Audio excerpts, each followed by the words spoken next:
And for more on this file, we're joined from Kiev by Mr. Ivan Us, the advisor at the Ukraine National Center, and from Brussels by Ms. Kamila Zarikta-Romanovska, the professor of EU Law and Security Studies.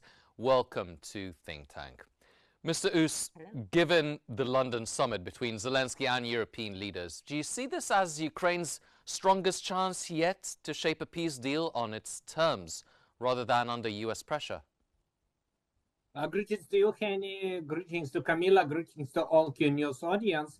You know, Henny, I think that the meeting in London, it was clear message, first of all, to Donald Trump that Ukraine is not alone, that Ukraine have allies in Europe, not only in European Union, but the United Kingdom. So with Ukraine, and it's the same voice of Ukraine together with all its allies.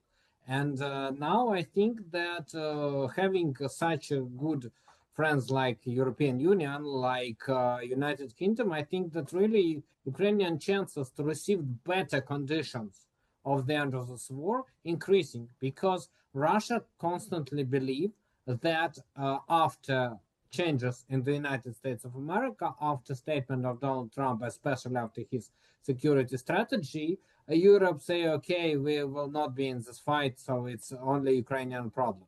Now we see absolutely opposite signal. We see signal that Europe together with Ukraine, not only European Union, but UK too. And of course, it's important to us. And first of all, much will depend on readiness to support Ukraine during the next periods, like the Polish Minister of Foreign Affairs Sikorski said that at least for next 3 years, Ukraine is ready to fight and we should be ready to support it. If the decision we will see, I think that result will be positive for Ukraine and chances to Ukraine to reach a really just peace. Thank you, Henny. Dr. Romanovska, after the London talks, European leaders pledged military and financial support to Ukraine, possibly using frozen Russian assets. Now, from a European Union policy perspective, how legally and politically feasible is redirecting these assets in support of Ukraine? Hello, it's very nice to see you again. It's a real pleasure. And going straight to the answer, from an EU and legal policy perspective, the use of frozen Russian sovereign asset has moved from theoretical debate to a conditional policy option. But we have to take into account that under international law, Russia's aggression constitutes a continuing breach of peremptory norms on the UN Charter.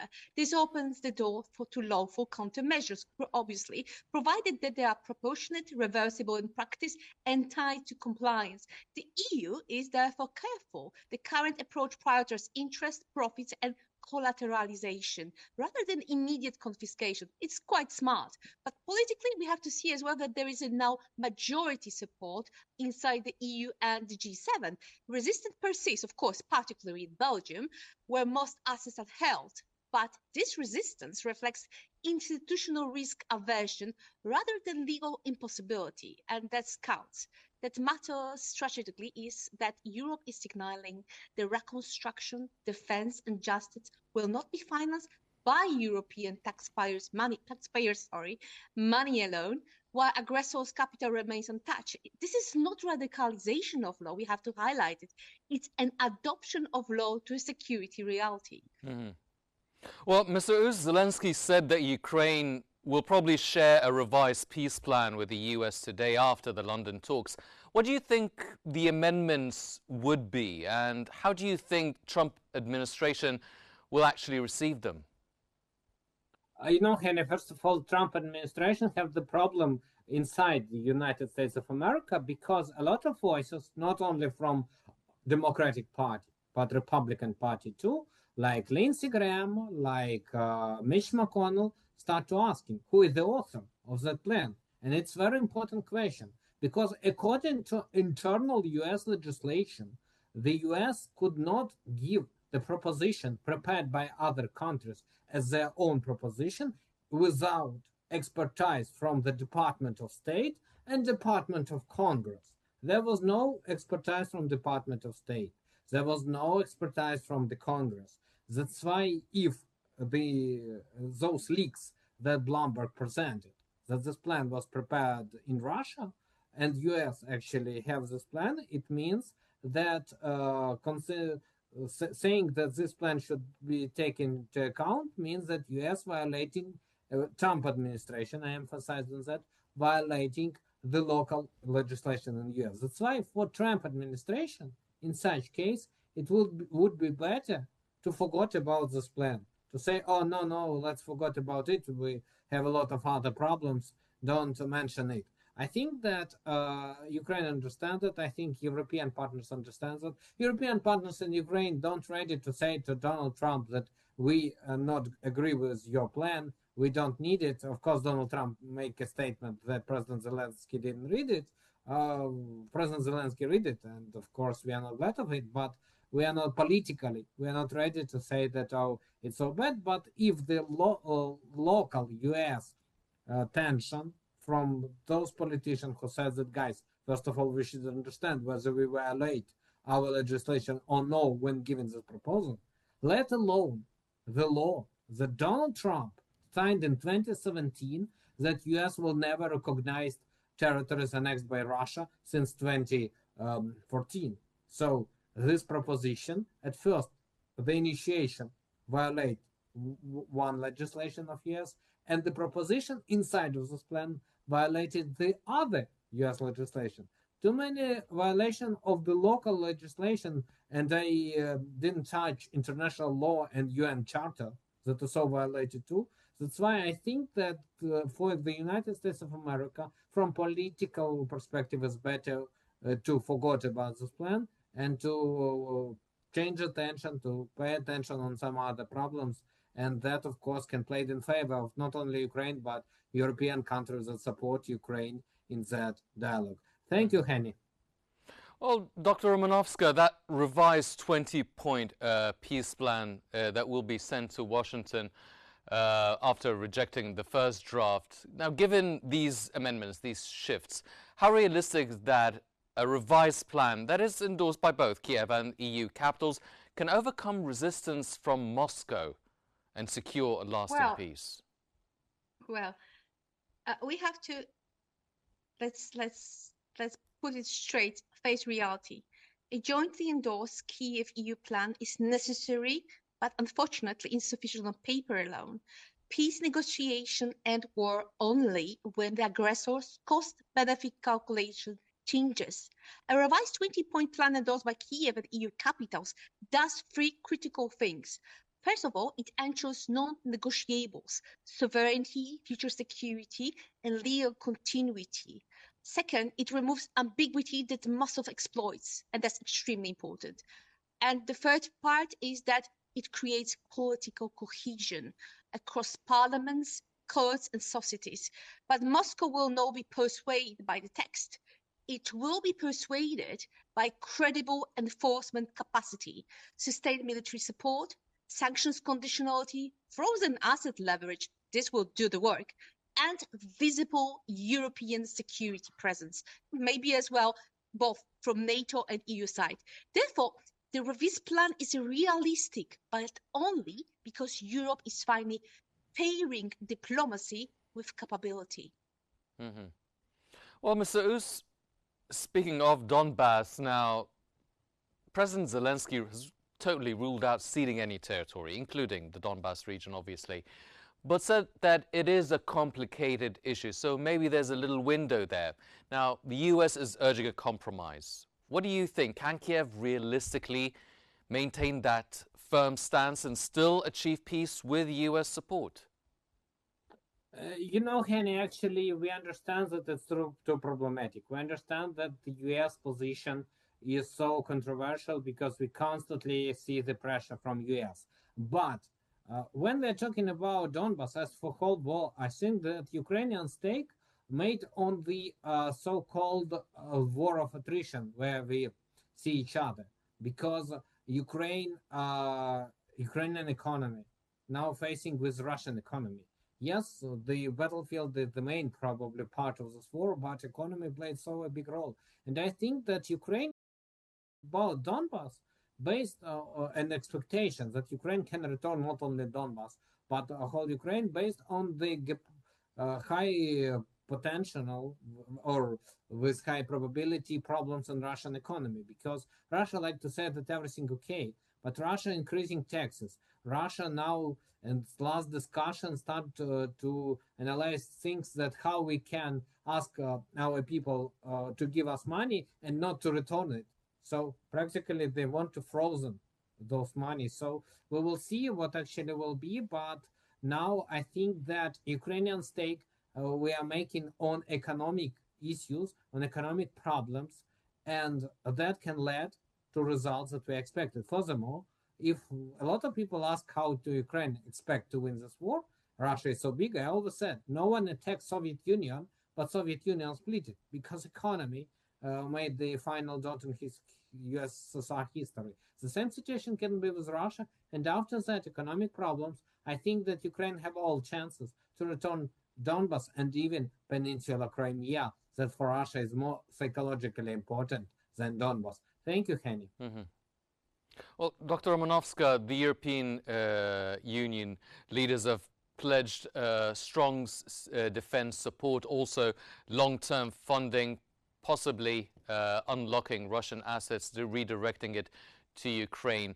But how much does this military and economic backing actually change the balance on the ground? Because we have been witnessing this conflict go on for quite some time, and we've seen the economic sanctions not really holding any of the offensives back. Well, we have to see that we are in a very important part of this war, because we need to ensure that the security guarantees which Europe powers can offer to Ukraine might be enforceable, and we have to see what this scouting could be. We need to see the system not as a slogans, but as a system of deterrence. That's the reason why we need to ensure that the European framework is, first of all, non-anti-American. It's designed to stabilize US position by preventing a fragile peace that might be inevitable drag Washington back into the future conflict or even wars.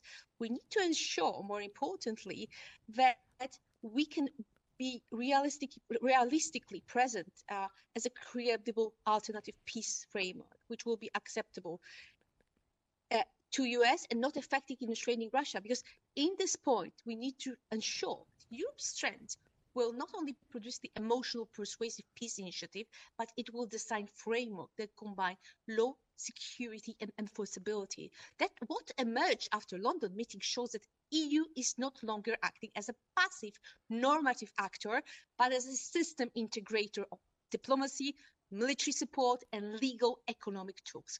Of course, now we're talking as well about European money. From a security and intelligence perspective, Europe learned a very hard lesson over the last decade. Fragmented approaches create instability. We saw this after terrorist attack like 10 years ago in Bataclan, for instance, during the COVID, and now in Ukraine. Data and political will existed, but the fusion of operational coverage lacked. That's the reason why the revised European approach to peace framework reflects that learning process. It is built around three pillars: security realism, because Europe understands that any peace without credible deterrence is merely an intermission.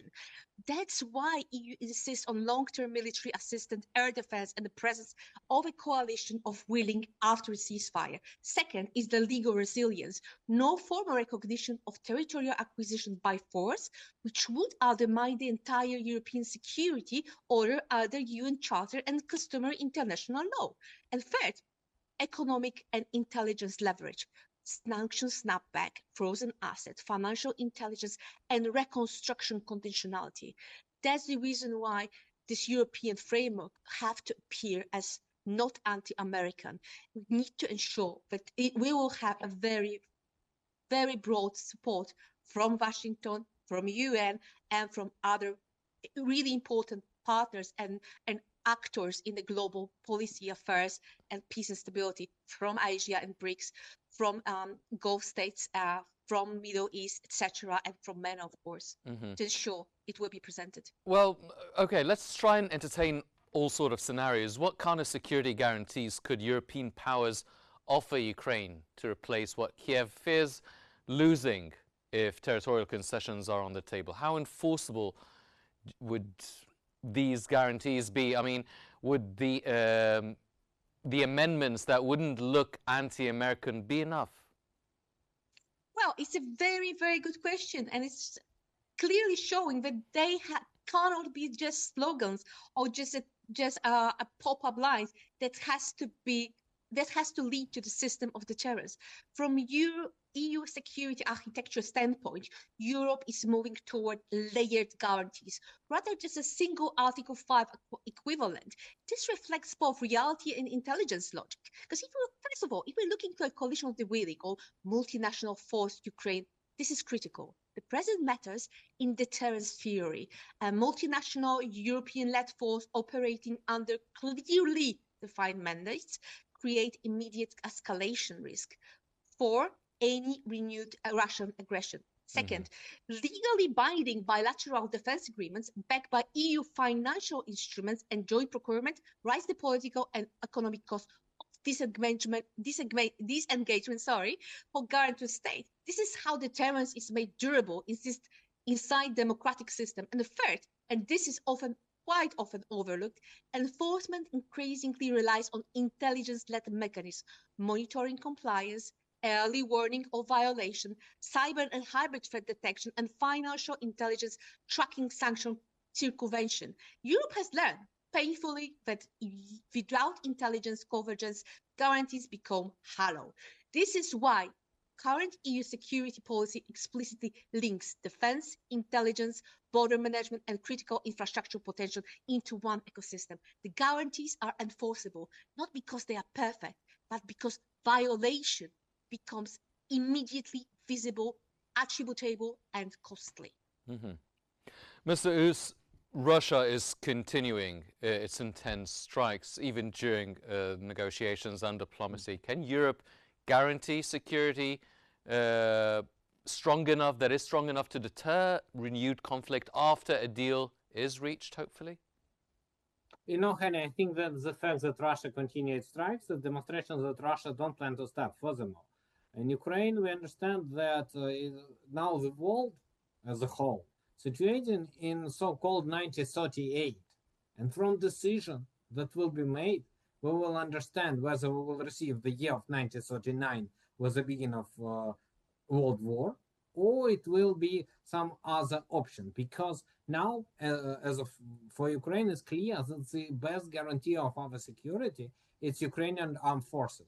If our army will be ready, if European Union and other our partners give the weapons to Ukrainian army on the constant base and constantly improving the nomenclature of that weapon, I think that that will be the best guarantee. And the main moment that Russia should understand that this support will not over in nearest vicinity. So because Russia constantly believe that they have 1 or 2 months till their victory. And if they understand that Europe and other partners are ready to support Ukraine, and if this readiness will be at least for next year. Why next year? Because in a year there will be election in the United States of America. And according to result of the local election that we saw at the beginning of previous months, quite possible that there will be big changes in US policy, and the Democratic Party can play the main role in both chambers of US Parliament. And of course, it will influence on the policy of the United States and return it to Euro-Atlantic unity, where US was after the end of the Second World War. And of course, it can give a positive momentum to Ukrainian resistance and negative signals to Russia. Yes. Thank you, Henny. Well, Ukraine does appreciate the European support, obviously, but how do you assess the long-term viability of the coalition of the willing led by European states to guarantee Ukraine's defense? Is that a credible alternative to a NATO-style guarantee? You know, I think that we have some, let's call it so, questions to future of NATO, because the main country in NATO always was the United States of America. Now Donald Trump, at least in June of this year, make a statement that he's not sure that the Article 5 of NATO will be worked, that US will do something according to it. So that's why such statement, and especially the new security strategy of the United States of America, where US said that, oh, we want to concentrate on the Western Hemisphere, we don't want to be engaged in the problems of Eastern Hemisphere of the planet. Of course, it's a signal that NATO under question, and so we should return to Emmanuel Macron proposition that Europe should think about their local forces and their opportunity to organize its defense, first of all, from Russian aggression without the United States of America. And that's, of course, increase autonomization of EU and decrease their dependence on the United States of America. I don't think that US actually will be glad of that, but that's Donald Trump policy line, and that will be a result of it. Thank you, Henny. Dr. Romanovska, now the US wants a peace deal as soon as possible, while Europe says it needs more time and careful negotiation. Is there a way to move fast without sacrificing Ukraine's interests, or is this conflict between speed and fairness unavoidable? Yes, it is a really good question, because, the tension between speed and fairness are real, but it's often misdiagnosed. The problem is not speed per se, it's compressing structurally different issues into single political timetable. Europe's emerging approach reflects lessons learned from crisis mismanagement in the past, including terrorism, pandemic, and other response. When intelligence, law, and operation are forced into political deadlines, resilience suffer. This is why Europe advocates two parallel tracks: a fast humanitarian track to reduce civilian suffering and escalation risk, and second, a deliberate security track addressing guarantee, sanction, reconstruction, and territorial issue. Rushing the second track creates a peace that looks efficient but proves unstable. Europe's insistence on this time is therefore not obstruction, it's strategic risk management, in my opinion. Mr. Oos, now assuming peace talks do yield a deal with security guarantees, but no territorial return, what are the political and social risks or implications that could be taking place within Ukraine? So the main risk that any plan can be posed for next war. That's why even if we now frozen the war, if Ukraine even proposed that let's not to give any territorial concession, let's freeze the war. But freezing of the war means that from the first day of its freezing, Russia start to accumulate forces for future war. Whether it will be war against Ukraine or it will be war in some other direction, we don't know. But, several weeks ago, one historian wrote a letter to Donald Trump from the United States of America and said that for Russia, historically, was a big problem the ending of any war, whether they are losing or winning this war. Russia was among the winners of the Second World War, but after that, Russia received enormous wave of crime cases inside the Soviet Union because a lot of people with a weapon and experience of its using, and it's always problem for any country. It will be problem for Ukraine, first of all, but for Russia too. And these people, if we are talking about Russia, will receive approximately 15-fold lower than they're receiving now. So people will think that, oh, something becomes very bad, let's use our weapon and experience to make some changes in Russia. It means revolution. All revolutions in Russia and split of Soviet Union happened after the end of First World War led to Soviet revolution and the split of Soviet Union after Afghanistan war. So that's why we should understand that Russia start preparation for the war immediately after it's stopping, and that's the main problem of peace plan. Thank you, Henry. Mr. Ivan Oos, the advisor at the Ukraine National Center, and Ms. Kamila Zarikta-Romanovska, the professor of European Union Law and Security Studies, thank you both for your insights. Now, as Kiev and Europe seek a united path to peace, the coming days will reveal whether diplomacy can overcome pressure and shifting alliances. We'll continue to follow up the developments here on Q News. But unfortunately, that's all the time we have for today's episode of Think Tank. I'm Henny Saif. Thank you for joining us.